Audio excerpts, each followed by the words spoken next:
Fala, investidor! Tudo bem com você? Eu sou Paulo Júnior e bem-vindo ao canal Trader Investidor, e hoje a gente vai conversar sobre risco de liquidez. O que é o risco de liquidez e como que ele pode afetar os seus investimentos? Talvez você já esteja sendo afetado e você simplesmente não sabia ou nunca parou para analisar. Então vamos entender o que é risco de liquidez logo após a nossa capa.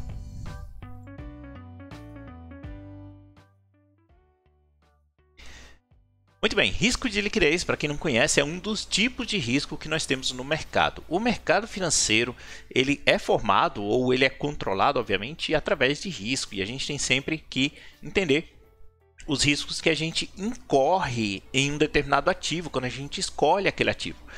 Um dos riscos mais comuns no mercado são riscos de setor, onde você investe num setor que está passando aí por uma determinada possibilidade de taxação de tributos, por exemplo, como é no momento o setor de fundos imobiliários. Então, você tem um risco ali referente ao setor. Você tem também um risco de mercado, são riscos gerais, onde todo o mercado ele sofre com um determinado evento, como foi o Corona Crash aí que a gente teve um tempo atrás, e o mercado inteiro sofreu. Poucos ativos tiveram valorização no momento em que as principais ações, os principais ativos e a bolsa como um todo estava em queda. Então, a gente tem que entender essa diferença. Mas existem riscos que são específicos, referentes a um determinado ativo ou outro. Eu estou aqui com o gráfico da CTSA, a Santanense, não estava lembrando o nome. A Santanense é uma ação que eu não acompanho, eu não conheço a empresa, eu não estudo, me parece algo têxtil, né? Alguma ação têxtil, mas eu não conheço, eu não acompanho a empresa. E essa ação, ela chamou a atenção recentemente pelas altas que ela teve no seu preço. E isso chama muitos investidores pequenos para investir nesse tipo de ação. E é aí que esses investidores acabam incorrendo no risco de liquidez sem que eles saibam, sem que eles prestem atenção. Então, veja só, aqui a gente tem uma ação que, por volta do dia 28/5/2020, período ainda crítico ali, né, ela estava sendo negociada a R$ 1,40. E aí, no dia 2/7/2020, ela chegou a ser negociada a R$ 4,40, uma alta de 200% em questões aqui, mais ou menos de quantos dias? 27 dias, né? 27 dias, 20 dias, se a gente pegar mais para cá.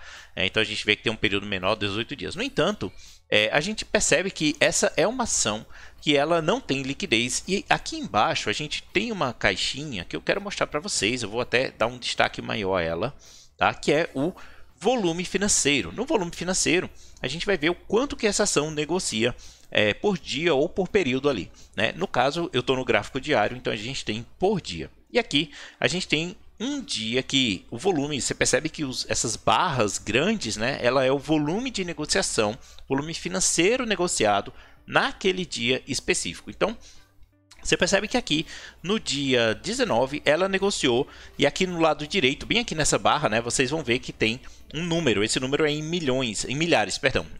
Então a gente tem 791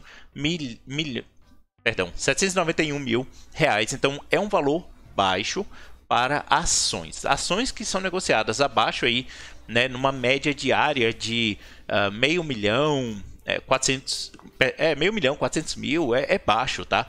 E no mercado financeiro a gente fala que essa ação ela incorre no risco de liquidez. Mas por quê? Eu não tenho meio milhão para investir e movimentar o mercado, então eu não vou incorrer nesse risco. Será que não? E é aí que a gente entra nos dias específicos, um pouco antes, inclusive aqui.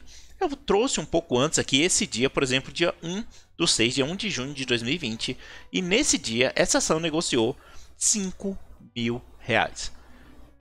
Um dia de negociação pode ser, inclusive, o valor total que você tem em carteira desse ativo. R$ 5.000 você pode ter em um único ativo, muito mais até do que esse valor. E se esse ativo ele não tem liquidez suficiente, você está incorrendo no risco de liquidez e você vai movimentar o ativo para cima e para baixo.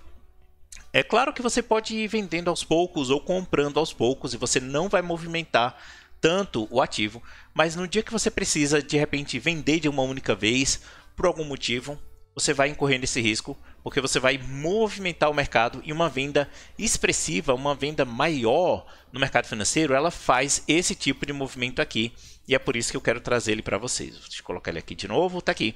Então, olha como essa barra ela é diferente, e foi apenas 800 mil reais negociados nesse dia. 800 mil reais no mercado financeiro não é lá grandes coisas.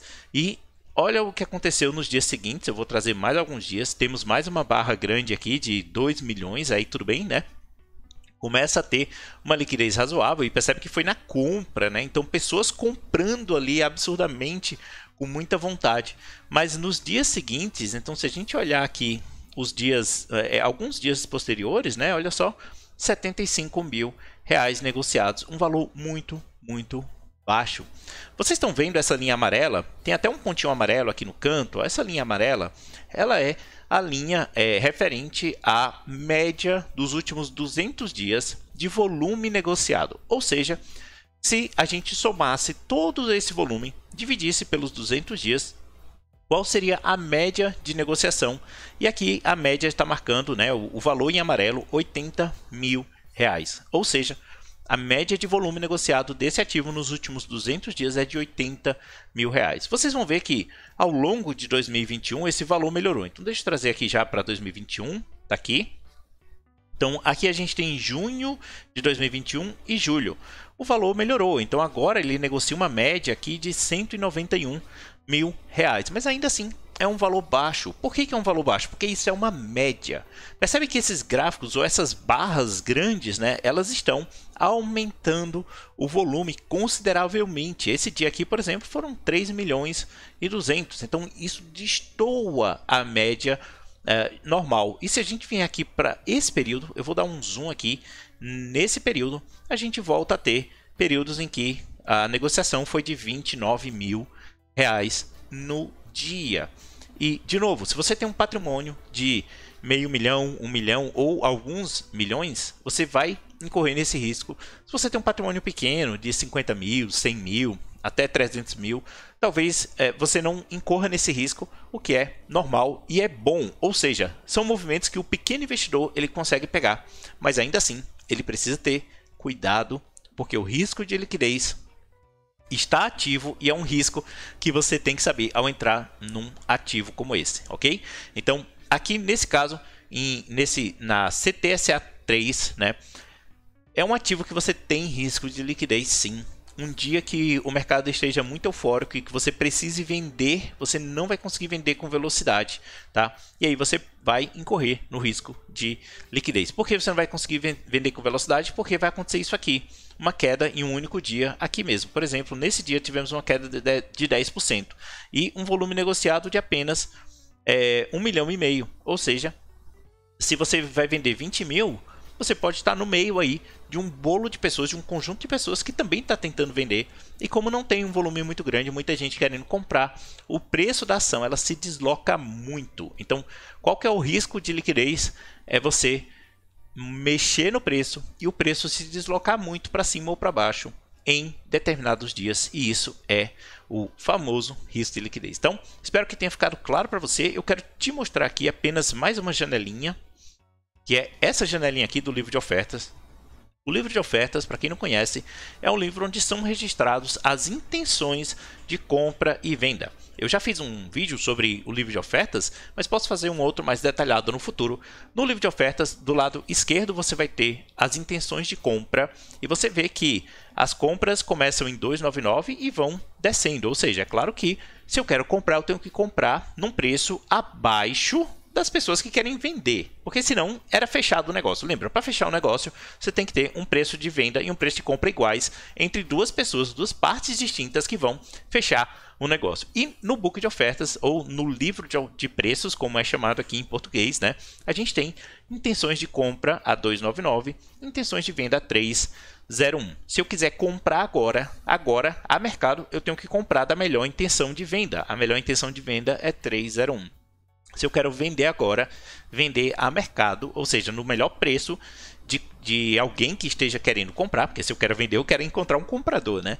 Então eu vendo a R$ 2,99, tá? Você percebe que as intenções de compra e venda, né, no book, elas também mostram alguns detalhes, como por exemplo uma diferença grande aqui, né? Rapidamente você vê que sai de R$ 2,99 e vem aqui para R$ 2,70, né? Ou seja, em torno de 30 centavos, com menos de 1, 2, 3, 4, 5, 6, 7, 8, 9, 10, 11, 12 linhas, né? Ou seja, onde deveria ter 12 centavos de negociação, esse range aqui deveria ser de 12 centavos, é um range de 30 centavos. Isso mostra baixa liquidez. Se você quiser comparar, a gente pode pegar as ações da Petrobras.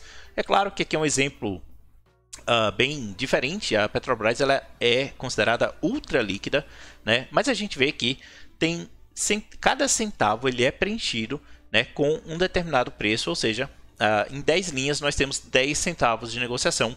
E aqui a quantidade também, obviamente que a quantidade faz uma bela diferença quando a gente traz aqui para o nosso ativo, né? Então, CTSA, deixa eu colocar CTSA novamente. Olha só a quantidade, né? 100, aí tem aqui quase 50 mil, uma quantidade de compra bem alta, né? Então deve ser um ou dois grandes players. Deixa eu ver aqui.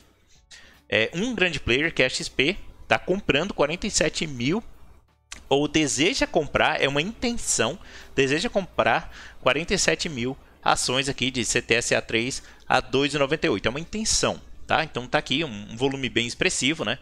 Se a gente voltar aqui para o consolidado, onde a gente tem o acumulado por nível de preço, né? Então a gente vai ver aqui que 2,97, 2,96, tem 500, aqui tem 200, aqui tem 500, 700 e aqui já vai pulando, ó, de 85 para 82 centavos, né? Tem mais 1 quilo, né, que a gente chama, que são 1.000 ações na intenção de compra, né, e por aí vai. Então você percebe que não é preenchido em todas as quantidades de preço e ao mesmo tempo ele também não tem um volume muito grande em cada nível de preço, né? Cada linha dessa a gente considera um nível de preço e não tem um volume grande, ou seja, quantidades grandes de intenção de compra nem de venda nesses níveis de preço, tá? Então, esse é o risco de liquidez, queria trazer aqui para você. Espero que você tenha entendido, né? Lembrando que o risco de liquidez ele incorre não em um único dia, não olha o volume de um dia de negociação de um ativo, você tem que olhar uma média para saber se aquele ativo ele vai te dar liquidez, você vai ter condições de sair do ativo com rapidez quando você precisar, ou mesmo entrar no ativo com rapidez também quando você precisar, sem deslocar, sem mexer muito no preço, ok? E é por isso que grandes fundos, esses ativos pequenos, né? Quando grandes fundos se posicionam, eles compram muitas ações desses ativos menores, eles mexem muito. Provavelmente esse dia aqui foi um dia desses, né? Esses dias mais fortes, onde grandes fundos estavam ou comprando ou vendendo muitas ações, tá bom? Então, só para que você possa entender o que acontece e quais os riscos inerentes e que a gente incorre no mercado financeiro, tá bom? Então, espero que você tenha curtido o vídeo, um vídeo um pouco mais técnico aí, falando sobre os riscos e uma coisa bem bacana para o investidor ficar atento quando ele está investindo em determinados ativos. Um forte abraço para você, até o nosso próximo vídeo, tchau!